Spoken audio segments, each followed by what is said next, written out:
আসসালামু আলাইকুম। আমি একটা নতুন ভিডিও নিয়ে আসছি আপনাদের সাথে। তো কে কোথা থেকে দেখতেছেন, আশা করি সবাই ভালো আছেন, আমিও ভালো আছি। তো আজকে কচু শাকের রেসিপি চিংড়ি মাছ দিয়ে আপনাদের সাথে শেয়ার করব। তো ভিডিওটা দেখতে থাকেন। ভিডিওটা যদি ভালো লাগে আপনারা সবাই আমাকে লাইক করবেন, কমেন্ট করবেন, সাবস্ক্রাইব করবেন। আমার চ্যানেলটাকে বেশি বেশি করে সাবস্ক্রাইব করবেন আমার চ্যানেলটাকে। তো আমি কচু শাকটা বসিয়ে দিয়েছি এখন চুলার ভিতরে সিদ্ধর জন্য। কিছুটা সিদ্ধ হয়ে আসছে এখন, এই যে একটু উল্টা পাল্টা লাড়ালাড়ি করে দিয়েছি এটাকে। তো এখন কিছুক্ষণ লাড়ালাড়ি করার পরে এটাকে আমি ঢেকে দিব।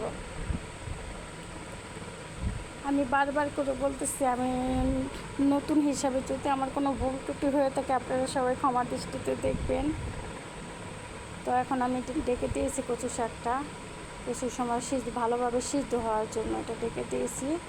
পরবর্তীতে একটা কড়াই নিয়ে নিচ্ছি এটা রান্নার জন্য। তো আমি কিছুটা পরিমাণ মতো তেল দিয়ে দিয়েছি, আপনাদের যে যেমন খান আপনারা ওই রকমভাবে দিয়ে দিবেন। কিছুটা পেস্ট কুচি দিয়ে দিয়েছি, পেস্ট কুচি দিয়ে দিয়েছি। তো তেলটা একটু গরম হলে পেস্টটা একটু আমি নাড়াচাড়া করে নেব।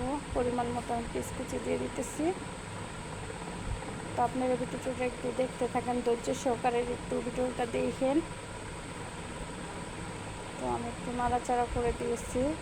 তো এই পাশে ছিল কচুটা ছিল, একটু নাড়াচাড়া করে দিলাম। তো এখন পেস্টটা হালকা একটু বেরেস্তা কালার হওয়া পর্যন্ত আমরা ওয়েট করব। তো এর সাথে আমি চিংড়ি মাছটা অ্যাড করে দিয়েছি।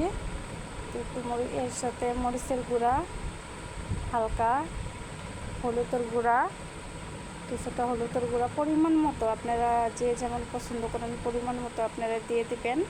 তো আমি আমার পরিমাণ মতো আমি দিয়ে দিয়েছি, আমার যতটুকু লাগবে ততটুকু আমি দিয়ে দিয়েছি। তো একটু নাড়াচাড়া করবো এখন, ভালো করে একটু নাড়াচাড়া করতে হবে, কারণ মশলার গ্যারানটা যেন না থাকে, কষানিটা ভালোভাবে হতে হবে। তো এরপরে দুটো তেজপাতা দিয়ে দিয়েছি আমি। তেজপাতা দিয়ে একটু নেড়ে চেড়ে নিলাম, ভালোভাবে একটু নেড়ে চেড়ে নেবেন। তারপরে আমি মশলা ভালোভাবে কষানো শেষ হলে এখন আমি কচু শাকটা দিয়ে দিয়েছি। কচু শাকটা দেওয়ার পরে আমি একটু নেড়ে চেড়ে নিচ্ছি।